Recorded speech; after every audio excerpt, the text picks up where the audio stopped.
warahmatullahi wabarakatuh. Salam sejahtera bagi kita semua. Saya Novianti Zebrina, mewakili kelompok 3 yang juga beranggotakan Septi Stianingsih dan Widodo Nur Arif, akan menjelaskan tentang teks eksposisi. Video ini kami buat untuk memenuhi tugas yang diberikan oleh Bapak Dr. Dalman MPD selaku dosen pengampu pada mata kuliah Bahasa Indonesia. Di video ini saya akan menjelaskan tentang pengertian, ciri-ciri, struktur, jenis-jenis, dan kaidah kebahasaan teks eksposisi. Pengertian teks eksposisi. Teks eksposisi adalah teks yang menerangkan suatu pokok persoalan yang dapat memperluas wawasan pembaca. Teks eksposisi berbentuk paragraf atau karangan yang terkandung sejumlah informasi dan pengetahuan yang disajikan secara singkat, padat, dan akurat. Teks eksposisi memiliki 4 ciri-ciri, yaitu yang pertama, bersifat objektif pada pembahasan persoalan dan tidak menggunakan kata atau frasa yang bersifat menarik emosional pembaca sehingga tidak memihak kepada pihak apapun. Yang kedua, bersifat informatif. Artinya, setelah dibaca, pembaca merasa mendapatkan informasi tambahan. Yang ketiga, teks memuat fakta. Fakta dapat berisi data yang berupa angka. Yang keempat, menggunakan bahasa baku dengan ragam laras ilmiah dan gaya bahasa yang lugas. Selain itu, tanda baca dan ejaan juga sangat diperhatikan, yang ditulis berdasarkan Pedoman Umum Ejaan Bahasa Indonesia. Struktur teks eksposisi. Teks eksposisi memiliki struktur tersendiri yang terdiri atas pernyataan pendapat atau tesis, argumentasi, dan pernyataan ulang. Pernyataan pendapat atau tesis, bagian ini berada pada bagian awal teks yang berisi topik yang diangkat oleh penulis. Selain itu, opini dari penulis juga termasuk di dalamnya. Opini ini membuat pembaca untuk memposisikan diri apakah pro ataukah kontra. Yang kedua, argumentasi. Setelah topik diangkat melalui opini, bagian selanjutnya ialah bagaimana opini tersebut didukung dengan argumentasi, berdasarkan data dan fakta yang kuat, serta sistematis. Semakin ilmiah data yang diberikan dan dengan penjelasan yang runtun, semakin baik kualitas dari tulisan. Karena itu, bagian ini pada umumnya lebih dari 1 paragraf. Sebab selain data dan fakta, beberapa jenis teks eksposisi memberikan penyajian contoh beserta alasan. Ketiga, penegasan ulang.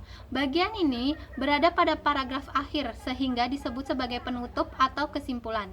Tesis disebutkan, tetapi biasanya tidak secara langsung, yaitu dengan menggunakan kata rujukan seperti pada akhirnya persoalan tersebut masih menjadi perdebatan. Kata tersebut merujuk apa yang diangkat pada bagian tesis. Jenis-jenis teks eksposisi. Berdasarkan pola pengembangan paragrafnya, teks eksposisi terbagi menjadi beberapa bagian, antara lain: yang pertama, eksposisi definisi. Eksposisi ini menjelaskan topik tertentu secara definitif, yaitu memberi penjelasan dengan batasan makna. Yang kedua, eksposisi proses. Eksposisi yang memaparkan langkah-langkah atau cara melakukan sesuatu atau dalam pembuatan hal tertentu. Yang ketiga, eksposisi ilustrasi. Eksposisi ini bertujuan untuk memberikan gambaran atas suatu ide nyata agar pembaca dapat memahaminya dengan baik. Penggambaran ini melihat kesamaan sifat dari topik yang satu ke topik yang lain dengan ciri-ciri biasanya terdapat konjungsi seperti yang dibagikan dan nomina ibarat. Yang keempat, eksposisi pertentangan. Eksposisi ini berisi topik yang dijelaskan dari sisi kontradiksi, yang biasanya berhubungan dengan topik yang lain. Ciri-ciri eksposisi pertentangan terletak dari penggunaan konjungsi intrakalimat ataupun konjungsi antar kalimat. Yang kelima, eksposisi perbandingan. Membandingkan antara satu dengan yang lain menjadi ciri dari teks eksposisi ini. Dengan cara demikian, pembahasan suatu persoalan akan lebih jelas daripada hanya dengan berfokus pada persoalan itu sendiri.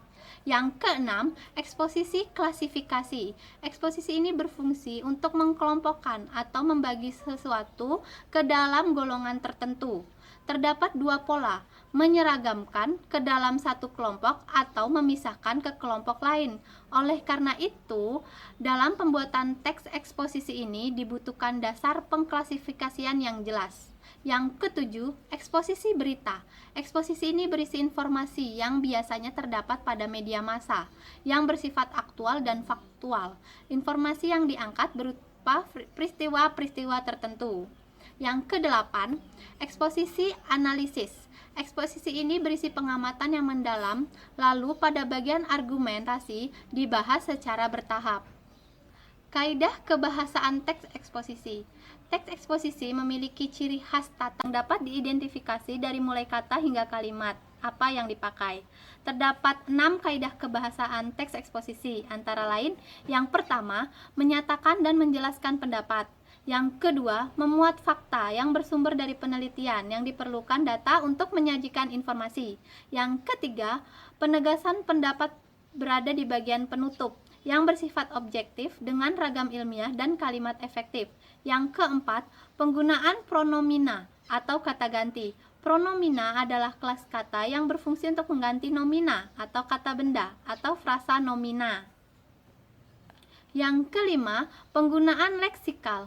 Leksikal adalah salah satu jenis kata yang menunjukkan nomina kata benda, verba kata kerja, adjektiva kata sifat, dan adverbia kata keterangan.